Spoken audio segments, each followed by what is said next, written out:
rebuilding. The catastrophic failure, a new start, physically, mentally, our careers, our businesses. Step back, first step, next step. The driver in me just wants to get it done tomorrow. We'll do this, do that, let's move this, where are we at with this? You build some confidence, build some self-esteem, start to feel better about yourself. The Silverback Blueprint Podcast, a show for men over 40. We focus on getting stronger, staying motivated, building discipline, creating a community, and becoming truly happy. Hey guys, welcome to episode number 11 of the Silverback Blueprint Podcast. Embrace the challenges. Today I want to talk about just that, embracing challenges. We're always talking about how, to get motivated, to get yourself set up, and, move yourself towards your goals and your ambitions and the changes you want to make and the transformations. But what a lot of people don't talk about is that you're going to run into challenges. We kind of get romanticized about, we're taking action, we're making the right steps, we're joining a program, we're getting the hustle going, we're getting set up. But no one talks about, or no one wants to think about, that somewhere down the road, you're going to run into some challenges.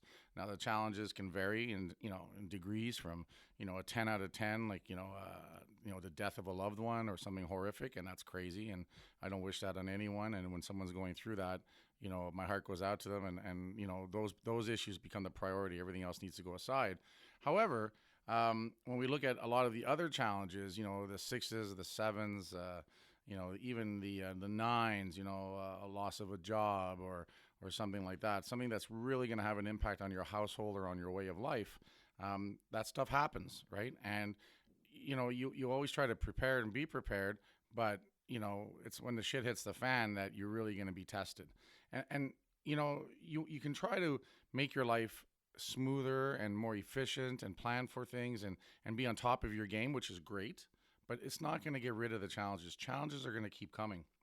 And the thing to remember is that it's how we handle the challenge that also defines us. In fact, challenges are what make us better. Challenges are what force us to hone our skills, to become more self-reliant, to become more resourceful in providing the solution to those challenges. We don't want to cower away from a challenge. We want to face it head on if you can. And at the same time, what can I do to not have these challenges repeat themselves? Because a lot of challenges that we run into are, lack of planning, lack of focus, not following through on things, not being consistent.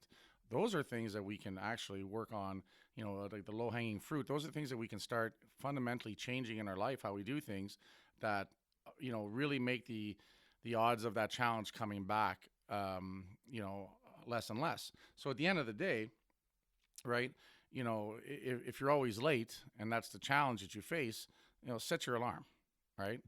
Move your alarm far enough away that you can't hit snooze. You have control over those things. Those are the things that you can adjust that will eliminate the challenges of always being late, right? Because if you're late, right, it's going to affect your day. It's going to affect, your coworkers or your boss's day. It's going to affect your staff's day, your family's day. It's going to affect everybody.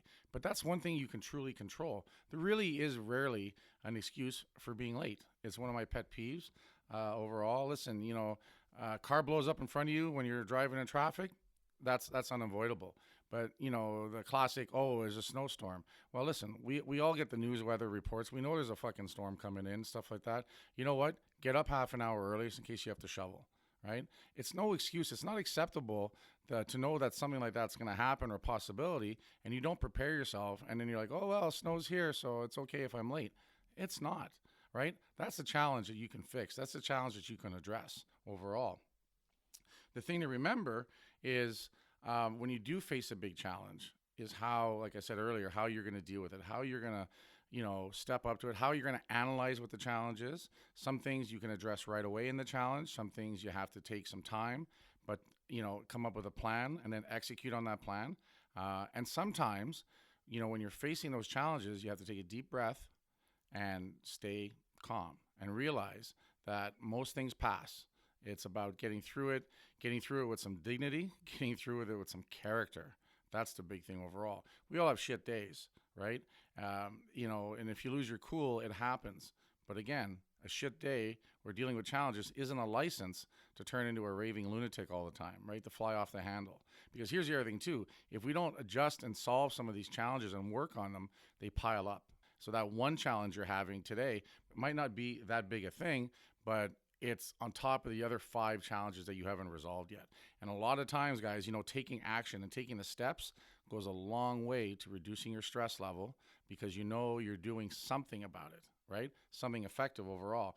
And you know what? When a challenge arises, if you've gone through any major challenge in your life, and again, I'm talking to guys over 40 here, the odds are you've had some challenges. You've had some 8s, some 9s, some 10s. And if not, you've been living in your fucking parents' basement and stuff, and that's going to become a challenge down the road as well. You can't live a stress-free life. You'll die, and you definitely won't live up to any type of expectation, and you won't sit there in your deathbed going, hey, you know what? I did it. I lived to be 93 years old, and I hid in my parents' basement. I never had to face anything because, to me, that's the biggest failure you could ever have, right? So, stop that shit if that's what's happening to you right now. Pick yourself up, stop feeling sorry for yourself and start taking some positive action. But put those challenges in perspective. And, I was talking to a client this morning. We were just looking back and talking about, always as older guys, we always come into, this generation, right? I remember growing up, my dad's like, oh, that's not music. This is music and stuff. So every generation is going to have that, that crusty old concept or outlook on things. But we were sitting there and we were talking about, how, the average person that we run into, that 22, 24-year-old, not all of them, but I will say a large majority of them, they have this sense of entitlement and they don't want to have any stress. And the moment something gets difficult, they want to walk away from it. Now, I'll tell you right now, the reason why a lot of 20-some-year-olds can walk away from a job or from school or from whatever is because they've got a safety net somewhere. They're living at home, they're living with their parents, they're living with people that'll take care of them, that will enable that kind of behavior and stuff. And that really doesn't help. That doesn't get you going in the long run, and that doesn't make you any tougher because it doesn't have you stand up and face those challenges overall. But again, once you've had some big things and you've worked your way through it, or you've gone through some big challenges, and then when you go through a bigger challenge or another big challenge, you get better at dealing with it. So you look back and you can see how you're improving how you deal with these challenges. Again, that's some good positive feedback. And ideally, that's all we can do is learn, adapt, and make things better, recognize the challenge, and go through it. But perspective is really important. And I'll give you an example. I was talking about this just the other day, and I was home the other night. I couldn't sleep. It was midnight, and I just wanted to unwind. So I wanted to watch some Breaking Bad. I got back into Breaking Bad, the series and stuff. And, like anything else, you can't watch just one episode. But, like, tonight I was like, all right, I'm just going to watch one episode. I got to get to bed. I got to get up early in the morning. So I turned the TV on, and I start working towards Netflix. And then if any of you guys have Netflix for your TV, you realize you got to, find it on the station. Then you got to hit enter. Then you got to hit enter again because it wants you to make sure that you want to watch Netflix. Then you got to hit enter again because you got to, go one more spot. And then you got to hit enter again when you go to your profile. Then you find your show and then you hit enter again. So you're hitting the button, 7 clicks. And I sat there and I honestly went, what the fuck is wrong with Netflix? I have to click 7 times to get to the show that I want to do. And then I started laughing to myself. I'm like, what the fuck is wrong with me that I'm getting upset that I had to click a button 7 times to watch something on demand? Whereas 10 years ago, it didn't even exist. 20 years ago, before the internet and stuff, there was nothing. You had to go out, rent the fucking video cassette, go out, watch it, rewind the fucking thing because they're going to punish you when you bring it back. Some of you don't even know what that's, if you're younger, don't even know what it's all about. You didn't rewind it fee because that was a whole fucking thing. And, then drive it back to the shop and then maybe find something that you want to watch. And if it's out, you got to wait 2 weeks before the new release is available, right? So in comparison, you got fucking Netflix. You click the button, yes, 7 clicks, but boom, you're watching a show in your underwear, in your favorite chair, and it doesn't get better than that, right? But it's about perspective. So from that, in one instant, I went like, what the fuck's going on with this Netflix bullshit to, oh my God, what the fuck's wrong with me that I'm sitting there and I'm actually getting worked up with the fact that I had to hit the button, right? So again, having that pause and realizing that there's a lot bigger issues that anyone has to deal with. There's a lot bigger things going on that pales in comparison. But a lot of people will lose their shit on those little things, right? And for a lot of people, that is, the biggest challenge in their day. And I fucking feel sorry for guys like that, because if that's the kind of life you're leading, where the biggest challenge in your day is the fact there was a little bit of traffic on the way to work, or the fact that, you couldn't, God forbid, the internet doesn't work for 2 minutes and your phone doesn't work, and then you lose your shit and stuff like that. Even if you're running a business and stuff, you know what? If your life is so precarious that 60 seconds or 3 minutes off the internet is going to sink your ship, you got a lot of other things to fix and finish first, right? But we've become so fucking, spoiled. I think the term they use now is first world problems and stuff. And you know what? For some people, it really fucking stresses them out. Like, oh my God, this is a horrible thing. What's going on? I'm like, yeah, God forbid you have to put the device down and talk to the person across the room for you and stuff, right? And let's not even get, into the one person on one end of the couch texting the other person on the other end of the couch bullshit.